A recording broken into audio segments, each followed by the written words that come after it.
રાજકોટમાં અમિત ખૂંટ આત્મહત્યા કેસના પડઘા પડ્યા છે। ગ્રામીણ વિસ્તારોમાં પણ અમિત ખૂંટની આત્મહત્યાના પડઘા પડ્યા। અનીડા ગામમાં સંમેલન મળ્યું છે। અમિત ખૂંટ કેસમાં આરોપીઓ નહીં પકડાય તો કરાશે ઉગ્ર વિરોધ। આગામી દિવસોમાં રીબડા ખાતે એક મહાસંમેલનની પણ જાહેરાત કરવામાં આવી છે। આ કેસમાં અનિરુદ્ધસિંહ જાડેજા અને રાજદીપસિંહ જાડેજા સહિત 3 શખ્સો જે ફરાર છે। આત્મહત્યા કેસમાં અત્યાર સુધીમાં 3 જેટલા આરોપીઓની ધરપકડ થઈ ચૂકી છે। 17 વર્ષીય સગીરાને બાળ સંરક્ષણ ગૃહ ખાતે મોકલી આપવામાં આવી છે। ફિટનેસ બરોબર હોય કે ના હોય, તમારું વાહન ફિટનેસ સેન્ટર પર હોય કે ના હોય, પરંતુ તમને ફિટનેસ સર્ટી તો મળી જશે। મહેસાણા જિલ્લામાં વાહન ફિટનેસ સર્ટીનું કૌભાંડ સામે આવ્યું। મહેસાણા બાયપાસ હાઈવે પર આવેલા નમન ઇલેક્ટ્રોનિક્સ ઓટોમેટેડ ટેસ્ટિંગ સ્ટેશનના સંચાલક દ્વારા આ કૌભાંડ આચરવામાં આવ્યું। જે મામલે આરટીઓના અધિકારીએ ફરિયાદ નોંધાવી।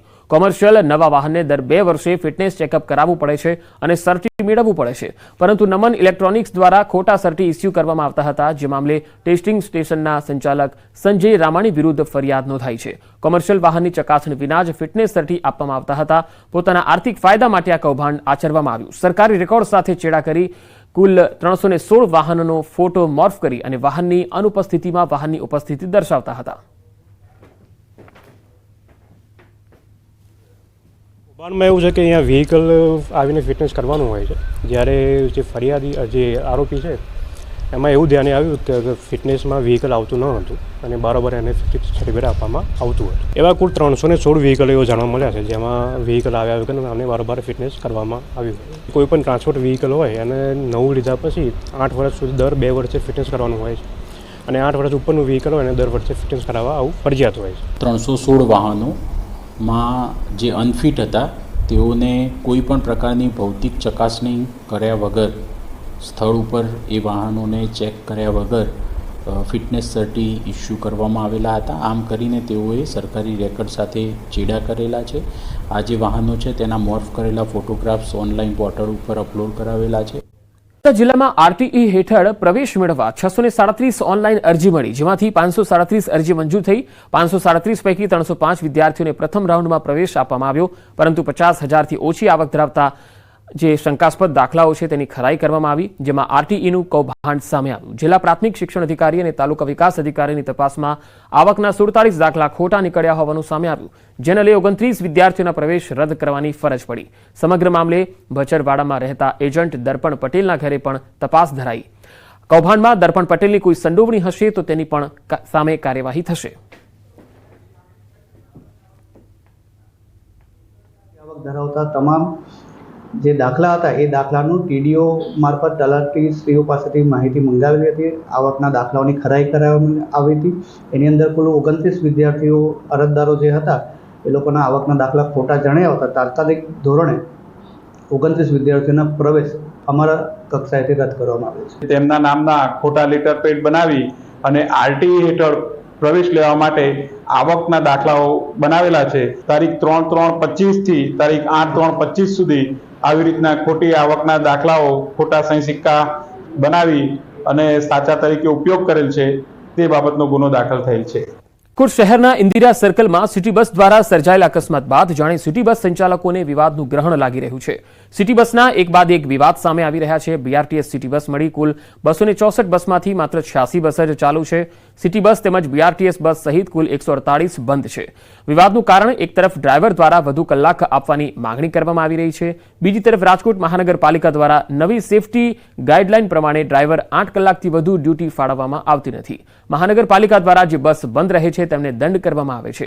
14,80,000 રૂપિયાનો દંડ ફટકારવામાં આવશે। તો આજે ટોટલ 234 માંથી આપણે 86 બસો ચાલુ છે, રાઈટ, જેમાં બીઆરટીએસ ઉપર 28 પૈકી આપણી 16 બસો ચાલુ છે, રાઈટ, અને આરએમટીએસમાં 206 માંથી આખરે ગુજરાતમાં ચોમાસાની એન્ટ્રી ક્યારે? આ સવાલનો જવાબ હવામાન નિષ્ણાત અંબાલાલ પટેલે આપ્યો છે। અંબાલાલે દેશમાં ચોમાસાની દસ્તકની તારીખ અને ગુજરાતમાં ચોમાસાના આગમનની તારીખનું અનુમાન કર્યું છે।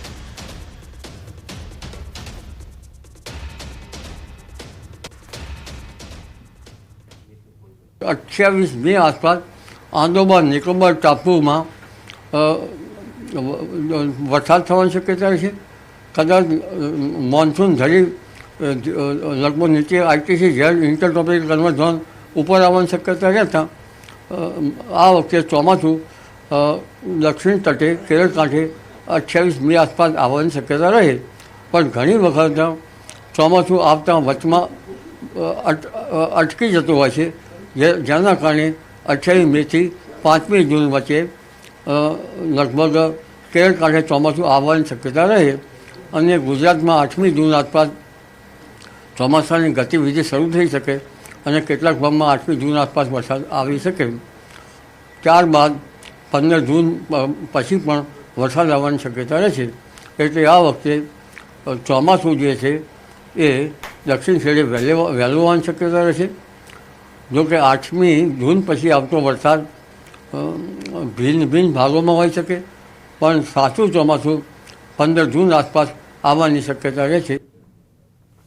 8મી જૂને થતા વરસાદથી જોકે ચોમાસા પહેલા પશુપાલકો અને ખેડૂતો સાવધાન રહેજો. અંબાલાલ પટેલે કહ્યું છે કે ખેડૂત મિત્રો અને પશુપાલકો માટે જે છે એ સાવધાનીની જરૂર છે. તેમણે કેટલાક સૂચનો પણ કર્યા છે. 8મી જૂને થતા વરસાદથી જીવજંતુ વધારે પડવાની શક્યતા છે. પણ આ ગરમી જે વધારે પડી રહી છે તેને જનધને સાવચેતી રાખવાની ગરમીની જરૂર પડશે. ડિહાઇડ્રેશન ના થાય એનું ધ્યાન રાખવાનું પડશે. પશુઓએ માલધારીઓ પશુઓનું પણ ધ્યાન રાખવાનું રહેશે. પશુઓને આકરી ગરમીથી બચાવ કરવાના જે ઉપાયો છે યોજવાના રહેશે. કારણ કે આકરી ગરમીથી ગાભણે આવેલા પશુઓ તરોઈ જતા હોય છે. એટલે કે જે બચ્ચું જે છે એ વિયાણ વખતે મુદત પહેલાં મૃત પશુ જન્મતું હોય છે. એટલે આ ગરમીથી જનધને આ વખતે આખરી ગરમીથી ઘણી સાવચેતી રાખવાની જરૂર પડશે. તો અંબાલાલે આજથી 22 દિવસ બાદ ગુજરાતમાં ચોમાસાની ગતિવિધિની વાત કરી છે. જો કે હજુ ઉનાળો ગયો નથી. ભૂલ ન કરતા ઉનાળો જતા જતા તેનો અસલ રંગ બતાવશે. અંબાલાલના મતે પારો 44 ડિગ્રીને આવી શકે છે. હજુ આગામી વખતમાં આકરી ગરમી પડવાની શક્યતા રહેશે.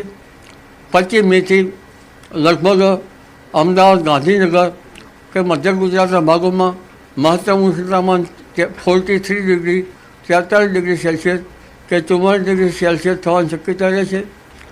રોહિણી નક્ષત્રમાં કેટલાક ભાગોમાં ગરમી સાથે વરસાદ થવાની શક્યતા રહેશે. અને લગભગ 25 મે આસપાસ અરબ સાગરમાં એક ચક્રવાત બનવાની શક્યતા રહેશે. જો કે આ ચક્રવાતનો માર્ગ કદાચ ઓમાન તરફ થઈ શકે, જેના કારણે પશ્ચિમ સૌરાષ્ટ્રમાં વરસાદ થવાની શક્યતા રહેશે.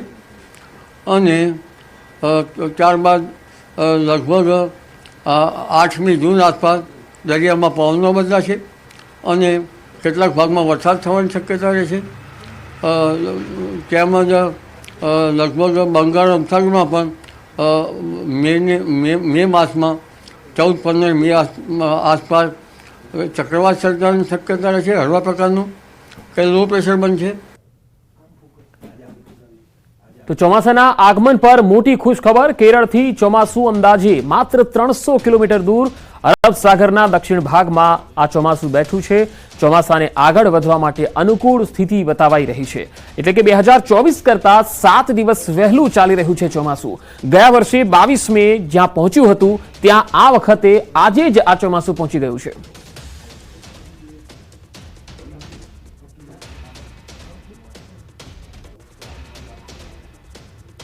તો ગુજરાતમાં 7 દિવસ અલગ અલગ ભાગમાં વરસાદનું અનુમાન વ્યક્ત કરાયું છે. વરસાદ અંગે હવામાન વિભાગની આગાહી છે. 24 કલાક થંડરસ્ટોર્મ એક્ટિવિટી સાથે વરસાદની સંભાવના છે. આજે દક્ષિણ ગુજરાત અને સૌરાષ્ટ્ર કચ્છના ભાગોમાં વરસાદની સંભાવના રહેશે. दिन तक जो गुजरात क्षेत्र है इस आइसोलेटेड जगह में बारिश होने का संभावना है और जो सौराष्ट्र कच्छ है इसे अगले 5 दिन तक आइसोलेटेड जगह में बारिश होने का संभावना है. और जो आज का फोरकास्ट है मतलब 15 अप्रैल का, इसमें जो रेन थंडरस्टॉर्म रहेगा, लाइटनिंग रहेगा और 40 to 50 किलोमीटर प्रति घंटा में गस्ट के साथ विंड रहेगा. તો ગુજરાતમાં ગરમીનો પારો ઉચકાઈ શકે છે। રાજ્યના તાપમાનમાં 2 થી 3 ડિગ્રીનો વધારો થઈ શકે છે।